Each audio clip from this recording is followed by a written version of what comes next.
Welcome, everyone. Thank you for joining me to explore a question that resonates with many of us. How can we become happier? Although happiness may sometimes feel out of reach, modern research and wisdom show that it is more like a skill, one that can be cultivated through mindful changes in our habits, perspectives, and daily choices. Over the course of this talk, I will share several core methods that may help us achieve a more lasting sense of well-being. 1. Lowering our expectations. 2. Stepping away from excessive self-focus. Reducing comparisons, particularly those fueled by social media. 4. Practicing mindfulness in our everyday lives. I will also offer thoughts on why happiness can feel elusive, how to incorporate these ideas into day-to-day routines, and how each method reinforces the others. Let us begin by examining why happiness sometimes slips through our fingers, even when we have more material comfort than ever before. One reason is our ever-rising expectations. As our overall living standards improve, our desires often grow faster than reality can accommodate. We want bigger houses, better gadgets, and more exciting vacations, believing these will boost our happiness. Yet the goalposts keep moving, and what was once a luxury soon becomes an expectation. Another factor is social media, which presents highly curated snapshots of people's lives. We see others enjoying fabulous parties, gorgeous scenic getaways, or seemingly perfect relationships. It can feel like we are lagging behind or missing out, and as we compare ourselves to these highlight reels, our own lives look ordinary or unsatisfying. A final piece of the puzzle is that we sometimes have an unrealistic definition of happiness, imagining it is a perpetual state of bliss without struggles. In truth, feeling fulfilled means acknowledging negative emotions, learning how to cope with them, and continuing to pursue growth and meaning. With these underlying reasons in mind, let us now explore specific strategies that can help us break free from the cycle of never-ending dissatisfaction.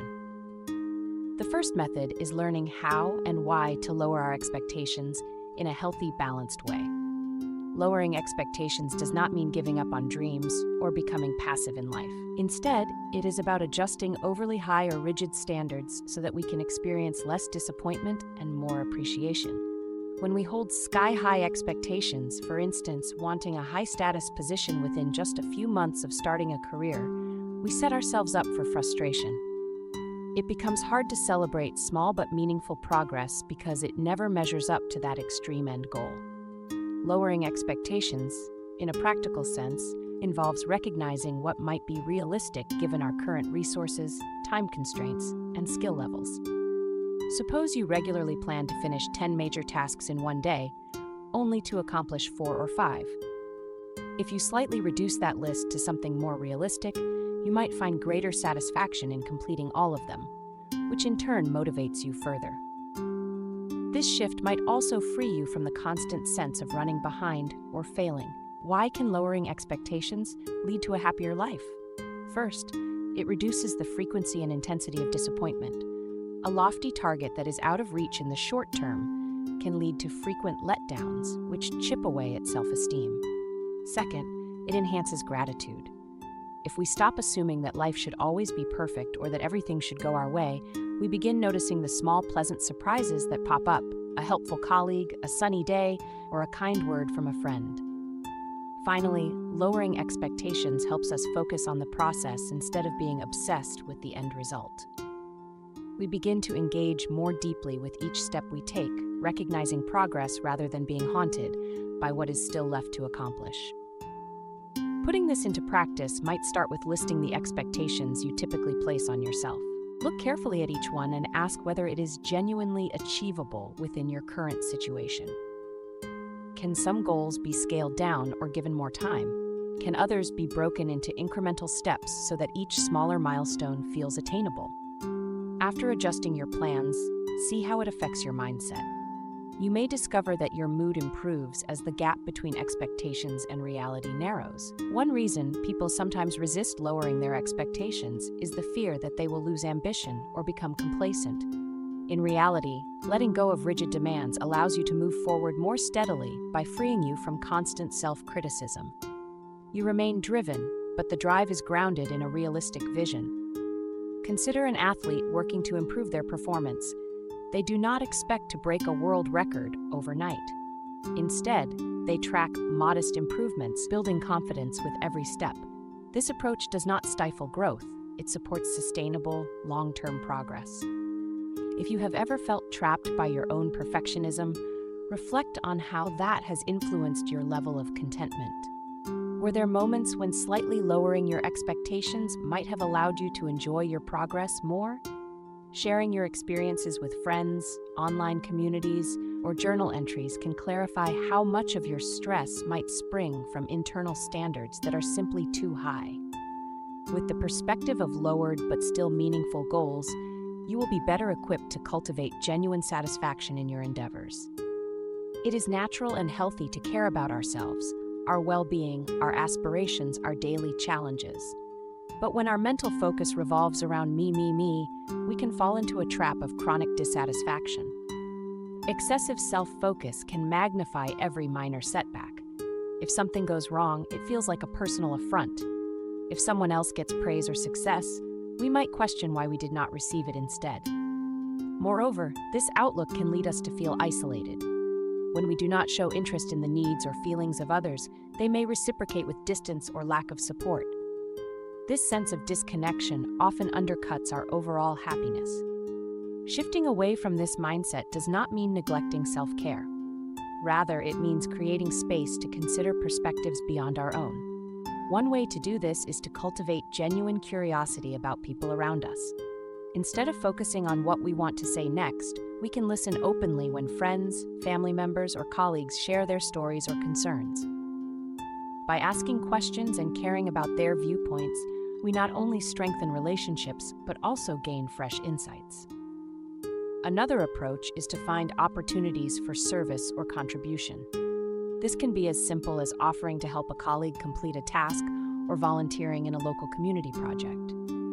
Research consistently shows that prosocial behavior, acting in ways that benefit others, enhances our own sense of purpose. It builds empathy, gratitude, and humility, qualities that help sustain a happier outlook on life. For some people, it might mean teaching younger students or mentoring someone new to a job. For others, it can be engaging in environmental cleanups or donation drives. Regardless of the context, the effect is often similar. By stepping outside our personal bubble, we realize how satisfying it can be to support something bigger than ourselves. Overcoming a self-centered perspective also helps us weather disappointments more gracefully. If our identity and emotional stability are not tied exclusively to personal success, we can remain balanced when plans change or things fail to go our way. People who have a broader focus, extending to community, friends, family, or a cause, tend to rebound from adversity more rapidly because they have multiple sources of meaning and connection. If you suspect you might be harboring too much self-focus, consider how often you find yourself complaining that life is not matching your desires. Do you get disproportionately upset when you are inconvenienced? Do you notice that your interactions revolve more around your own stories than asking about others? These signs may indicate a good time to widen your lens. Practice small acts of kindness. Watch how they shift your overall mood. Offer a genuine compliment to a coworker, or check in on a friend who seems stressed. These gestures do more than brighten someone else's day. They deepen your own sense of joy. We live in an era where almost everyone has a digital window into other people's lives. Social media can be a tool for connection, but it can also be a severe drain on self-esteem and happiness. When we scroll through feeds of acquaintances, celebrities, or influencers, it is easy to forget that these posts are often carefully curated. Rarely do we see vulnerability, financial struggles, or heartbreak, unless those things are turned into content for clicks. As a result, we often make unbalanced comparisons. We measure our normal everyday reality against the best moments of someone else's existence. This dynamic can lead us to feel inadequate. We ask ourselves why we do not have that job, body, relationship, or lifestyle. Comparisons can become an ingrained habit, and it is a short jump from admiring someone else's success to feeling resentful or insecure about our own lives. If left unchecked, that envy can breed chronic dissatisfaction, overshadowing the positives we already have. Reducing these comparisons starts with acknowledging that we only see a fraction of other people's reality online. Each person has struggles and flaws, but social media rarely shows the behind the scenes. Another step is to limit our exposure. This might mean deliberately capping daily social media use, unsubscribing from accounts that consistently trigger envy or frustration, or scheduling social media fasts to break the habit of mindless scrolling. Spending less time watching polished feeds frees up mental space to focus on the good in our own lives. It may also help to reframe how we interpret others' successes. Instead of thinking, "I'm behind," or "they're better than me," we might try, "I can learn from their story," or "I can celebrate their accomplishments and still pursue my own." This mind shift takes practice, but it can lessen the toxic edge of comparisons and help us embrace a healthier sense of competition or inspiration. We might even realize that some successes portrayed online do not reflect our real aspirations. By clarifying what we genuinely value, maybe it is stable relationships, creative expression, or meaningful work, we reduce the pressure to match someone else's highlight reel. For instance, imagine a person who follows dozens of travel bloggers, seeing them hop from one exotic location to another. That person might feel unfulfilled, stuck in a routine job.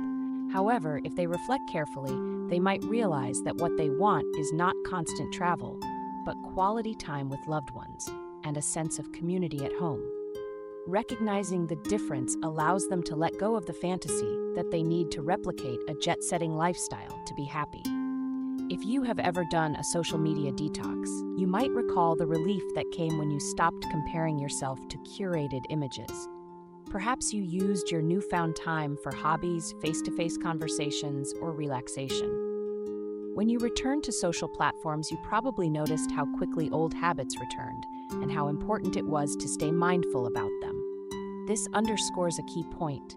Achieving a healthy relationship with social media and comparison is not a one-time fix, but a continuous practice.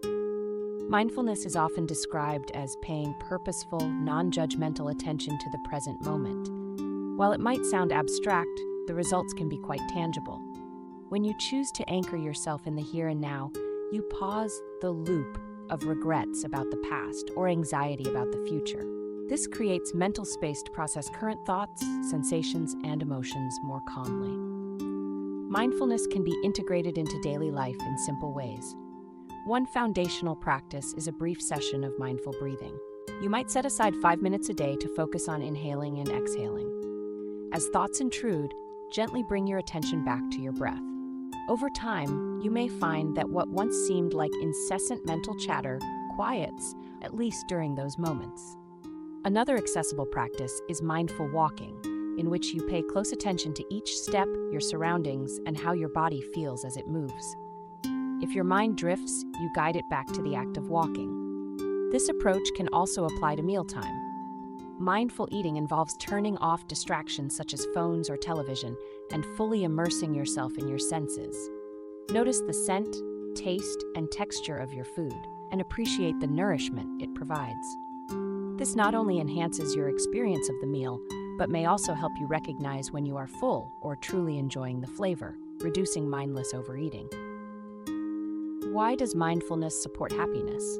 First, it interrupts cycles of rumination.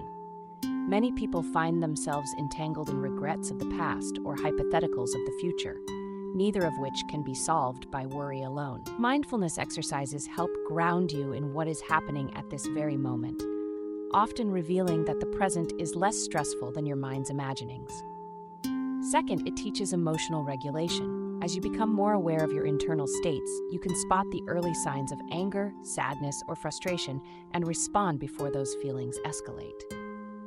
Third, mindfulness enriches your appreciation for simple pleasures, like the comforting warmth of sunlight or the crisp taste of a morning cup of tea.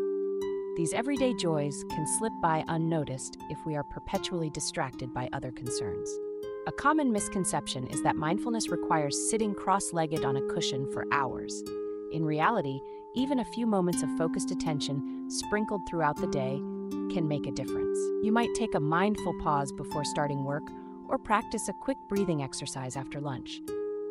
The key is consistency and willingness to gently refocus each time the mind wanders. When starting out, you may feel disappointed by how often your thoughts drift, but that drifting and the subsequent act of returning to your focal point is precisely how you build the muscle of mindfulness. In the same way that physical exercise relies on repeated motions to strengthen a muscle group, mental fitness relies on noticing distractions and refocusing on the present. Over time, these small intervals of mindful awareness can accumulate, shaping a calmer, more resilient mind. So far, we have looked at 4 main strategies: lowering expectations, avoiding excessive self-centeredness, reducing social comparisons, and practicing mindfulness. Each is valuable on its own, but they are also deeply interrelated. Mindfulness helps us notice when we are comparing ourselves to others or clinging to unrealistic goals. Reducing comparisons can free mental space for acts of kindness and deeper engagement in the moment. Focusing less on ourselves naturally dovetails with lowering expectations, since it shifts our view from "what do I personally deserve" to "how can I be at peace with what I have and possibly help others?" Think of it like an ecosystem of well-being. When one piece improves, it has a ripple effect, reinforcing positive developments in the others. For example, if you lower your expectations about how quickly you should achieve a milestone, you free up energy to consider the people around you. If you pay more attention to others, you might discover collaborative ways to reach your goals, thus improving relationships and reducing stress. If you combine these steps with mindful pauses throughout the day, you are more likely to notice when you are drifting back into old habits, like jumping on social media to compare your life with someone else's. By bringing yourself gently back to the present moment, you can realign with your new perspective. A practical way to integrate these methods is to set aside a little time, perhaps in the morning or evening, to reflect on your day or the day ahead. Consider whether you are carrying any unrealistic demands on yourself or those around you. Notice if you have been overly focused on your own struggles, forgetting to check in with friends or family. Assess your social media use over the past 24 hours. Did it leave you feeling positive, neutral, or drained? If it was draining, decide on a small, concrete step, maybe limiting your scrolling to a set time period. Finally, run a brief mindfulness exercise. Close your eyes, breathe deeply, and invite your awareness back to the present moment. A single day might feel too short to see a dramatic difference, yet the cumulative effect over weeks and months can be profound. You may gradually feel less tense, more appreciative, and more capable of weathering life's ups and downs. You might also notice improvements in your relationships as you become more attuned to others' perspectives and less prone to resentful comparisons. Happiness often feels elusive because of rising expectations, social pressures, and an imperfect understanding of what a fulfilling life entails. By lowering unrealistic goals, becoming less fixated on ourselves, cutting down social comparisons, and embracing mindfulness, we create a supportive framework for lasting well-being. None of these strategies requires a radical lifestyle overhaul. They are incremental adjustments that build up over time. Like exercising to stay physically fit, these mental and emotional practices keep our outlook resilient and balanced. Remember that setbacks are normal. You might catch yourself scrolling social media and sinking into envy after promising not to, or you might slip into an old habit of wanting too many results too soon. The important thing is to notice these moments, respond with understanding, and gently recommit to your new habits. The aim is not to banish negative feelings entirely, but to develop a healthier, kinder approach to them. If you decide to explore one or more of these methods, lowering expectations, stepping away from self-centeredness, reducing comparisons, or practicing mindfulness, consider tracking your progress in a journal or discussing it with someone supportive. Reflect on small changes. Did your mood lighten when you turned off social media an hour earlier? Did offering help to a coworker make you feel unexpectedly good all day? Did you savor your meal more when you ate without distractions? These small observations can reaffirm that you are on a productive track. By steadily integrating these approaches, you may discover that happiness is not a distant peak reserved for the lucky, but a growing sense of peace, gratitude, and connection that unfolds in daily life. Hopefully, the ideas and insights shared here will help you move toward that sense of well-being. Thank you for spending this time with me, and I wish you all the best on your journey to deeper, more enduring happiness. Remember that every step, no matter how small, counts, and that each day offers a fresh chance to build a life aligned with genuine contentment and compassion.